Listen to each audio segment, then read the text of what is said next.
আসসালামু আলাইকুম, স্বাগত জানাচ্ছি দেশের সবচেয়ে আধুনিক এবং দৃষ্টিনন্দন হযরত শাহজালাল আন্তর্জাতিক বিমানবন্দরের তৃতীয় টার্মিনাল থেকে আরো একটি নতুন ভিডিওতে। দেশ এবং প্রবাস থেকে যে যেখান থেকে দেখছেন সবাইকে স্বাগত জানাচ্ছি। এর আগের ভিডিওতে অনেকেই কমেন্ট করেছিলেন তৃতীয় টার্মিনালের একটি ভিডিও দেওয়ার জন্য, তাই আজকে চলে এসেছি এই তৃতীয় টার্মিনালের বর্তমান চিত্র আপনাদের সামনে তুলে ধরার জন্য। তৃতীয় টার্মিনালের উত্তর এবং দক্ষিণ অংশকে সাজানো হয়েছে খুবই নান্দনিক সৌন্দর্যে। আজকের ভিডিওতে তৃতীয় টার্মিনালের উত্তর দক্ষিণের নান্দনিক সৌন্দর্যের পাশাপাশি আন্ডারপাস এবং কাওলা অংশের নতুন সড়কের বর্তমান চিত্র আপনাদের সামনে তুলে ধরবো ইনশাআল্লাহ। বন্ধুরা, আমরা এখন আছি তৃতীয় টার্মিনালের উত্তর অংশে, পরবর্তীতে আমরা দক্ষিণ অংশের দিকে চলে যাব। উত্তর অংশে আপনারা দেখতে পাচ্ছেন সামনে যে জায়গাটি আছে, অর্থাৎ টার্মিনাল 1 এবং 2 এর সামনে থেকে বিমানবন্দর পথচারী পারাপার আন্ডারপাস নির্মাণ করা হচ্ছে। এটি হবে দেশের সর্ববৃহৎ এবং আধুনিক আন্ডারপাস।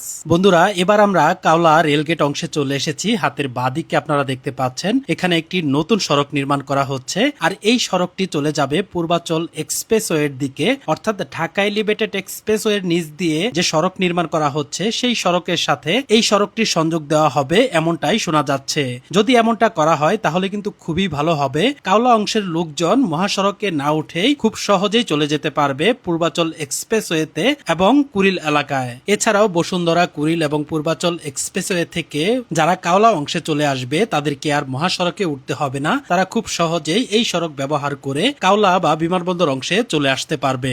যাই হোক বন্ধুরা, এবার আমরা আরেকটু সামনের দিকে চলে আসলাম। হাতের বাঁ দিকে আপনারা দেখতে পাচ্ছেন ঢাকা এলিভেটেড এক্সপ্রেসওয়ে, যা বিমানবন্দরের এই অংশ থেকে শুরু হয়ে ঢাকা চট্টগ্রাম মহাসড়কের কুতুবখালী গিয়ে শেষ হবে। বর্তমানে বিমানবন্দর থেকে ফার্মগেট পর্যন্ত চালু আছে। এছাড়াও ঢাকা আশুলিয়া এলিভেটেড এক্সপ্রেসওয়েটি পরবর্তী সময়ে ঢাকা এলিভেটেড এক্সপ্রেসওয়ের সাথে সংযুক্ত হবে। তখন সাভারের ইপিজেড থেকে ঢাকা চট্টগ্রাম মহাসড়ক যাওয়া যাবে মাত্র 1 ঘন্টায়। যাই হোক বন্ধুরা, এবার আমরা তৃতীয় টার্মিনালের দক্ষিণ দিকটা আপনাদেরকে দেখাবো। তৃতীয় টার্মিনালের দক্ষিণ দিকটি উত্তর দিকের চেয়ে অনেকটা নান্দনিক সৌন্দর্যে গড়ে তোলা হয়েছে। বন্ধুরা, টার্মিনালের দক্ষিণ দিকের সামনের যে অংশটি আপনারা দেখতে পাচ্ছেন সবুজ ঘাসের চাদরে মোড়ানো, এই জায়গাটি অনেকটা দূর থেকে, অর্থাৎ পাখির চোখে জাতীয় পতাকার মতো দেখা যায়। উপর থেকে দেখলে মনে হবে জাতীয় পতাকার আদলেই সাজানো হয়েছে এই টার্মিনালের দক্ষিণ অংশটি। বন্ধুরা, সামনে আপনারা দেখতে পাচ্ছেন কাওলা ইউটার্ন, আর এই ইউটার্নটি খুবই গুরুত্বপূর্ণ একটি ইউটার্ন, কেননা কুর্মিটলা মেডিকেল বা হোটেল রেডিসনের সামনে থেকে বিমানবন্দর বাস স্টপ পর্যন্ত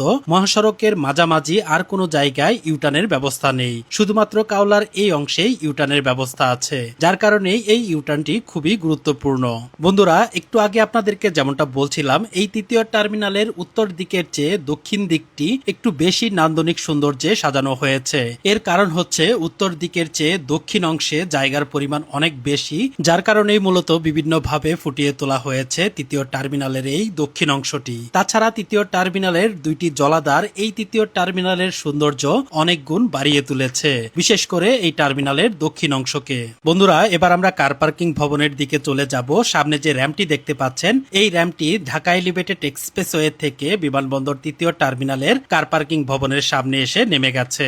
যারা ঢাকা এলিভেটেড এক্সপ্রেসওয়ে থেকে সরাসরি বিমানবন্দর মহাসড়কের পাশাপাশি তৃতীয় টার্মিনালে প্রবেশ করতে চাইবে, তারা এই র্যাম্পটি ব্যবহার করে উত্তর দিকের ইউটার্ন ব্যবহার করে সরাসরি তৃতীয় টার্মিনালে প্রবেশ করতে পারবে। বন্ধুরা, হাতের বাঁ দিকে আপনারা দেখতে পাচ্ছেন পদ্ম ফুলে মোড়ানো দেশের সবচাইতে আধুনিক একটি কার পার্কিং ভবন। 3 তলা বিশিষ্ট আধুনিক এই কার পার্কিং ভবনটিতে একসাথে 1350টির বেশি গাড়ি পার্কিং করে রাখা যাবে। হযরত শাহজালাল আন্তর্জাতিক বিমানবন্দরের প্রথম 2টি টার্মিনালে গাড়ি পার্কিং ছিল একটি বড় সমস্যা, তবে তৃতীয় টার্মিনালের বিশাল এই কার পার্কিং ভবন এই সমস্যা থেকে অনেকটাই মুক্তি দিবে ইনশাআল্লাহ। বন্ধুরা, এবার আমরা চলে এসেছি তৃতীয় টার্মিনালের উত্তর দিকে। উত্তর দিকটা আপনারা দেখতে পাচ্ছেন বেশ নান্দনিক সৌন্দর্যে সাজানো হয়েছে। বিশেষ করে উত্তর অংশের যে ইউটার্নের জায়গাটি আছে সেখানে একটি গোলচক্কর করা হয়েছে, আর এই গোলচক্করটি অনেক সুন্দর করে সাজানো হয়েছে। বিশেষ করে উত্তর অংশের পুরো জায়গাটি সবুজে মোড়ানো হয়েছে, যার কারণে দেখতে অনেক বেশি সুন্দর লাগছে।